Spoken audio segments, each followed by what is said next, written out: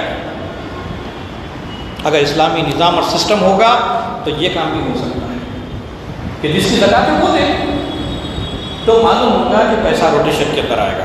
یہ سب چیزیں ہیں جس کے نتیجے میں اللہ کے رسول صلی اللہ علیہ وسلم کو فرمایا خذ من اموالہم صدقۃ تطہرہم وتزکیہم بہا، کہ نبی صلی اللہ علیہ وسلم زکوٰۃ سے اس سے جو پوائنٹ نکلتا ہے وہ یہ ہے کہ مسلمانوں کا جو بھی ذمہ دار ہوگا اس کی اولین ذمہ داری یہ ہوگی کہ سماج کے اندر اس سسٹم کو نافذ کرنے کے لیے زکوٰۃ کے وصول کرنے، اس کو خرچ کرنے کا پورا سسٹم بنائے۔ میں اللہ تعالیٰ سے دعا کرتا ہوں کہ اللہ تعالیٰ ہم تمام کو زکوٰۃ کے سسٹم کو سمجھنے اور اس پر کما حق عمل کرنے کی توفیق عطا فرمائے۔ رب اغفر وارحم وانت خیر الراحمین برحمتک یا ارحم الراحمین، وآخر دعوانا ان الحمد للہ رب العالمین۔